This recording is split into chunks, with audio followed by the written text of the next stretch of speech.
Hello everyone, कैसे हैं आप सभी। आई होप बढ़िया होंगे। आप सबका स्वागत है हमारे यूट्यूब चैनल पर। तो चलिए आज की इस वीडियो को एक नए जज्बे के साथ स्टार्ट करते हैं।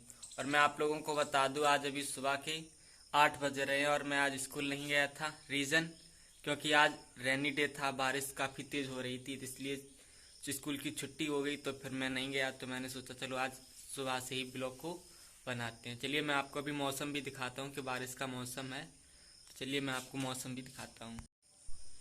फिलहाल अभी बारिश बंद हो चुकी है, लेकिन आप फिर भी देख सकते हो कि काफ़ी तेज बादल छाए हुए हैं। बरसात जैसा मौसम ही है, लेकिन फिलहाल अभी बारिश नहीं हो रही है।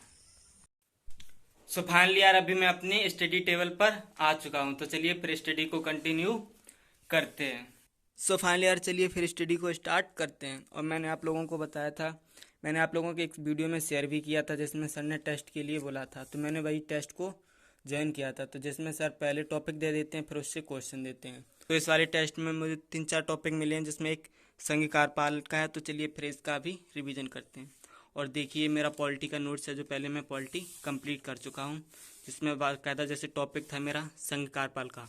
तो इसके अंदर जितने भी टॉपिक आते हैं वो सभी मैंने टॉपिक पहले लिख रखे हैं कि इसके अंदर हम क्या क्या पढ़ेंगे। जैसे ऊपर देखो, राष्ट्रपति व संवैधानिक प्रावधान है, राष्ट्रपति की संवैधानिक स्थिति, राष्ट्रपति की शक्तियाँ, नीचे वित्तीय शक्तियाँ, न्यायिक शक्तियाँ, और बकाया नीचे है राष्ट्रपति व राज्यपाल की शक्तियों की तुलना, महान्यायवादी, सीएम, पीएम। तो ये सभी टॉपिक इसी के अंतर्गत आते हैं। तो इन सब का मुझे रिवीजन करना है। तो चलिए फिर इससे पढ़ते हैं।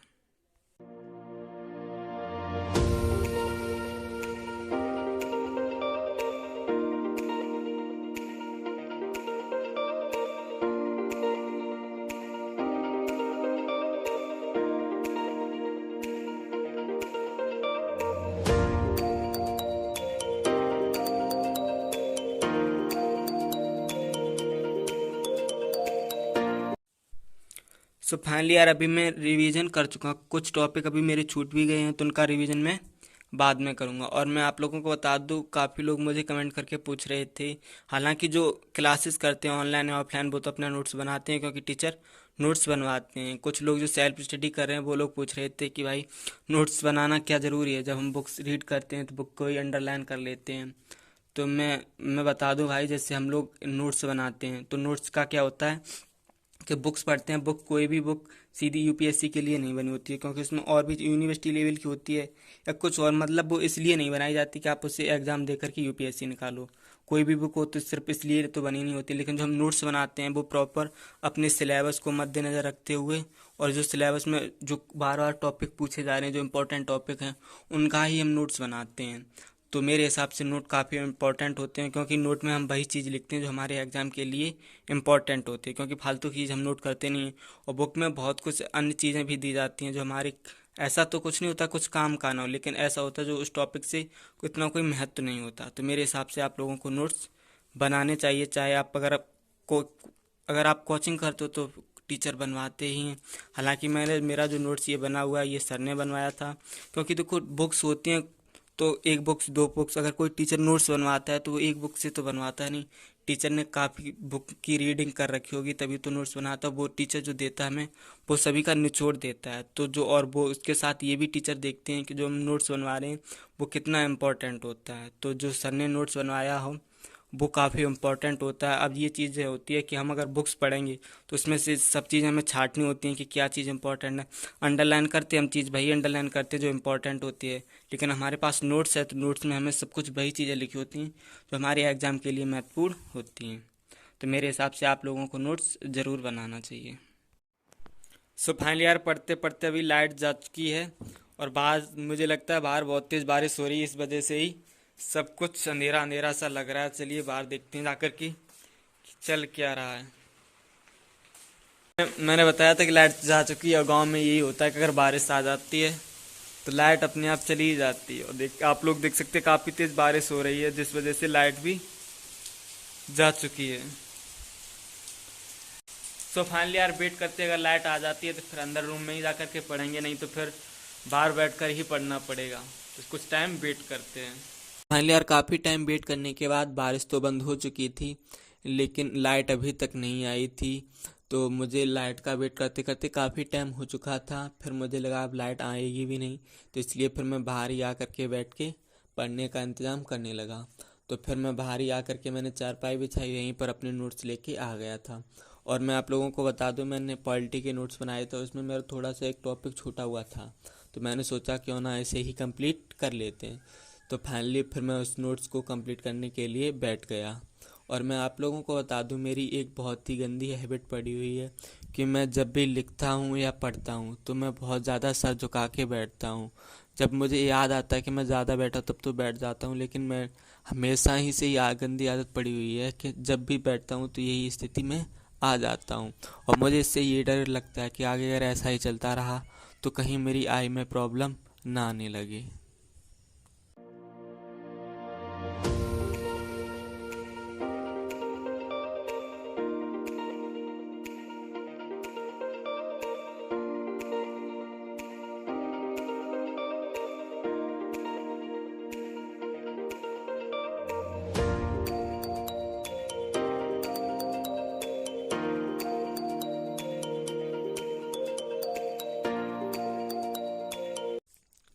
सो फाइनली यार लिख के मैं अभी बैठा ही था तो अंदर से मम्मी बुलाने लगी। और मैं आप लोगों को बता दूं, मेरा घर दो पोर्शन में बटा हुआ है। जो आगे है वो पक्का पूरा बना हुआ है, जो पीछे बना हुआ है जो आप लोग अभी देखेंगे, तो ये जो पूरा बना हुआ है कच्चा है, बहुत पुराना है, जिसमें भूसा वूसा भरा रहता है। यहाँ रहता कोई नहीं है, बस आंगन है तो बीच आंगन में तो इधर उधर आते रहते। इधर तो कुछ जगह खाली थी, इसमें फुलवारी भी लगा दी।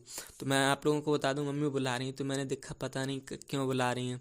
जब मैं अंदर आया तो मैंने देखा कि एक तोता आकर के बैठ गया था।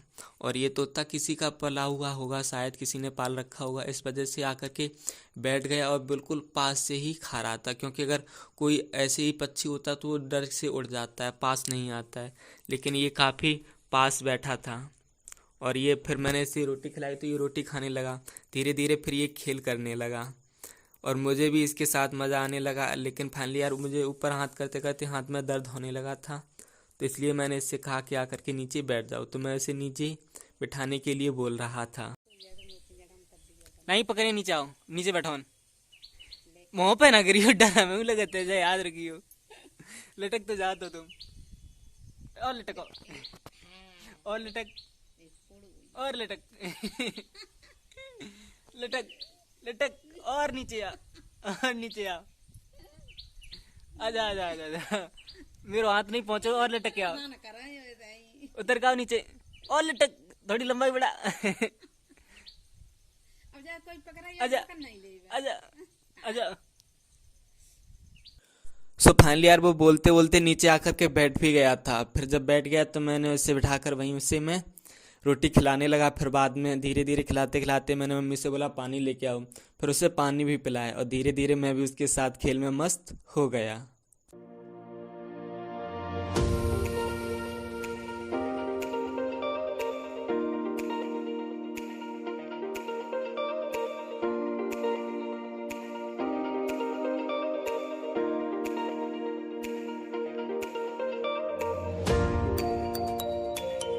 सो कुछ देर बैठा रहा, फिर वो खाने के बाद वापस से उड़ गया। और मैं आप लोगों को दिखाता हूँ, देखिए वो पास में पेड़ मेरे घर के पास में पेड़ खड़ा हुआ है, वहीं पर जाकर के बैठ गया, आप लोग देख सकते हैं।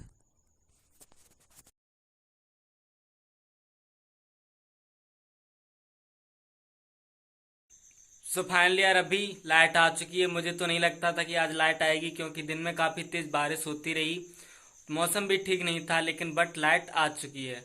तो चलिए फिर स्टडी को स्टार्ट करते हैं। और स्टडी को स्टार्ट करने से पहले मुझे, आप पीछे देख सकते हैं ये बुक्स रखी, तो इन्हें बुक्स को बस एक बार मुझे साफ करना है, क्योंकि हल्की सी इनके ऊपर धूल आ चुकी है।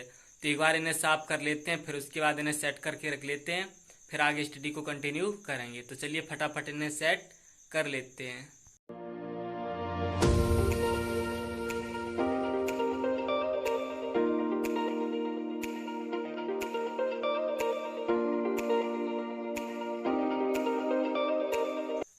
तो यार आप लोगों में से काफ़ी लोग पूछने लगते हैं कि भाई आपने एनसीईआरटी की बुक्स ली थी, तो मैं आप लोगों को बता दूं, मैंने एनसीईआरटी की बुक कुछ ही ली थी। जैसे आप लोग देख सकते हो, ये देखो मेरे पास जो है एनसीईआरटी की बुक्स हैं।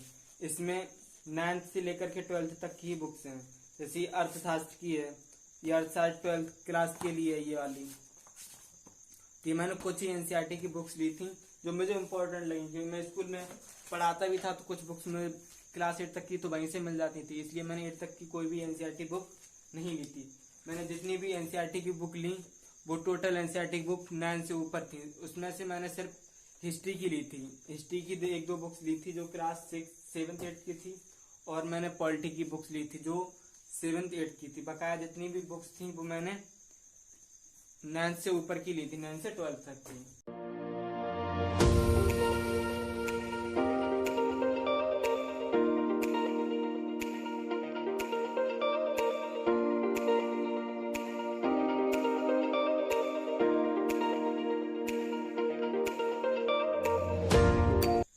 सो फाइनली यार अभी मैं अपने बुक्स को सही से साफ करके सेट लगा चुका हूँ।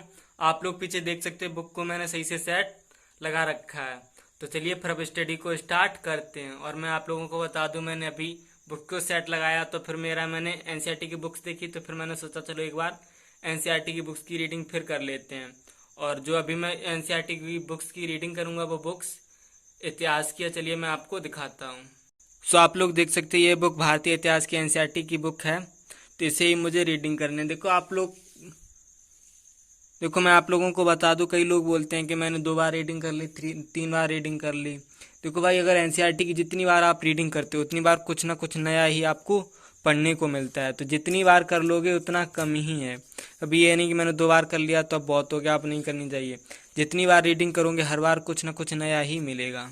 तो चलिए फिर मैं इसकी रीडिंग करना स्टार्ट करता हूँ।